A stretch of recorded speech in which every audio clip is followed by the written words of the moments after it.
Assalamualaikum warahmatullahi wabarakatuh. Saya Eka Reski Amalia akan mempresentasikan artikel yang saya tulis mengenai kebijakan pemerintah terhadap vaksinasi COVID-19 dalam perspektif ekonomi politik. Presiden Republik Indonesia Joko Widodo melalui keputusan Presiden nomor 11 tahun 2020 tentang penetapan kedaruratan kesehatan masyarakat coronavirus Disease menetapkan status kedaruratan kesehatan yang diikuti dengan terbitnya peraturan pemerintah nomor 1 pengganti Undang-Undang nomor 1 tahun 2020 tentang kebijakan keuangan negara dan stabilitas sistem keuangan negara untuk penanganan pandemi coronavirus Disease 2019 atau dalam rangka menghadapi ancaman yang membahayakan perekonomian nasional atau stabilitas sistem keuangan, dan peraturan pemerintah nomor 21 tahun 2020 tentang pembatasan sosial berskala besar dalam rangka penetapan penanganan coronavirus Disease 2019. Penanganan COVID-19 di Indonesia memasuki situasi baru. Seiring dengan berjalannya kabar proses vaksinasi COVID-19 sudah dimulai melalui titik terang. Soal vaksinasi COVID-19 memang menjadi wacana kekinian yang sudah ditunggu lebih banyak orang. Setelah dilanda pandemi COVID-19 yang mengharuskan pemerintah menggunakan kekuasaan negara dalam pengertian Max Weber, bahkan biasa menggunakan kekerasan fisik secara sah. Pemerintah juga mengatur ketertiban terhadap masyarakat berdasarkan sistem hukum yang diselenggarakan dan karenanya diberikan kekuasaan memaksa. Pemerintah beranggapan bahwa dengan pengadaan vaksinasi COVID-19 perlu dilakukan sebagai langkah preventif penyediaan vaksin. Terpaan pandemi COVID-19 ini sangat menampar banyak negara. COVID-19 dalam laporan organisasi internasional akan menjadi pemicu resesi global. Ini ibarat fenomena yang terjadi pada awal abad ke-20 saat dunia diguncang oleh wabah spansif influenza dan menyebabkan banyak kematian. Penyakit ini juga menimbulkan Great Depression dan mampu menghentikan Perang Dunia I.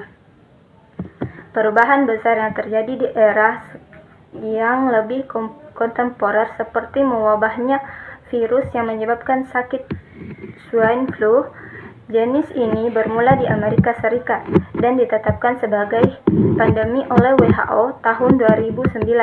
Seperti halnya COVID-19, flu jenis ini juga menyebabkan jatuhnya korban bahkan sampai meninggal dunia. Akibatnya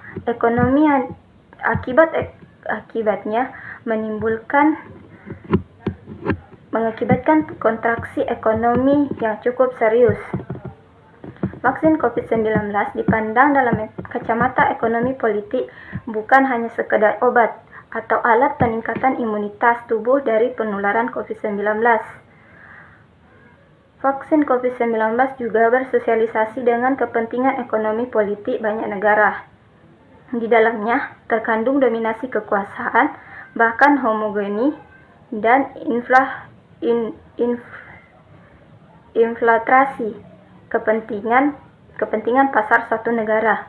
Dalam pemikiran kapitalisme, vaksin 19 berkorelasi terhadap kepentingan negara dalam kerangka menciptakan sumber daya kekayaan baru dan meningkatkan pendapatan. Keberadaan vaksin COVID-19 juga meminjam istilah dari Caporaso dan Lavina, merupakan bentuk dari kekuasaan yang terkondisikan, sehingga negara akan menjalin hubungan dengan entitas swasta atau perusahaan kapitalis dan organisasi pekerja serta konsumen untuk bersatu dalam menciptakan dan mendistribusikan kekayaan. Negara adalah ensembel atau kelompok kelembagaan menurut Hamirel dan Jonas yang mencerminkan dan menanamkan hubungan kekuasaan yang berkembang secara historis. Negara mendistribusikan kekuasaan dan sumber daya. Kebijakan negara mencerminkan bagaimana kekuatan-kekuatan sosial yang paling berkuasa menyepakati pembagian kekuasaan dan akses pada sumber lainnya. Namun bagaimana dengan Indonesia? Indonesia adalah negara konsumen. Meski termasuk dalam konteks produksi kekayaan bersyarat, vaksin COVID-19 semakin banyak didapat dan diproses langsung di masyarakat.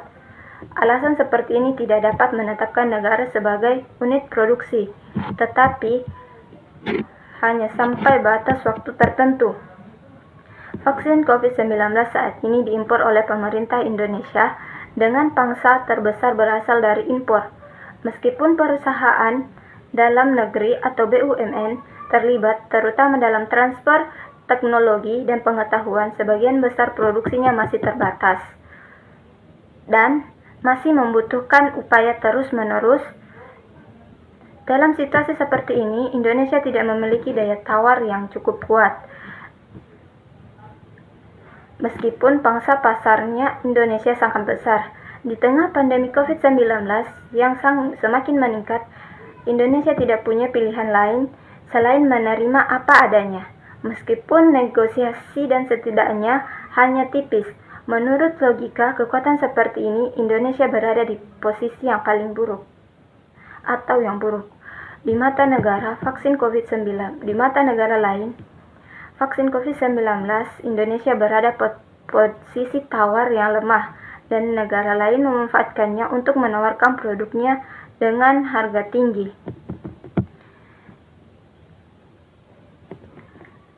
Pemerintah diharapkan tidak mengeluarkan kebijakan yang kontraproduktif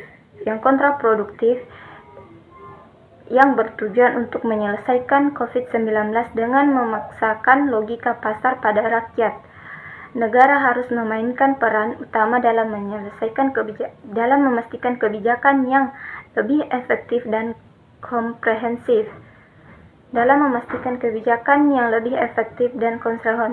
Masyarakat masih dalam kondisi lamban akibat efek COVID-19. Sehingga negara harus memiliki prinsip dalam menunjukkan perannya. Dalam perspektif politik ekonomi, negara menetapkan sebagai pusat dari berbagai kelompok kepentingan atau swasta dan masyarakat menjadi kepentingan nasional. Krenser dan Caporaso dan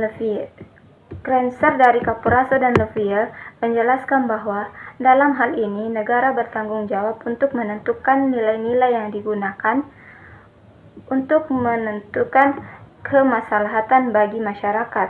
Secara empiris, bagaimana menjadikan mesin vaksin COVID-19 memperlakukan masyarakat sebagai tema utama dari proses identifikasi biaya. Dengan kata lain, cukup melihat secara terbuka keadaan perusahaan dan melihat kapitas objek dari perusahaan saat ini. Demikian dari saya, kurang lebihnya mohon dimaafkan. Assalamualaikum warahmatullahi wabarakatuh.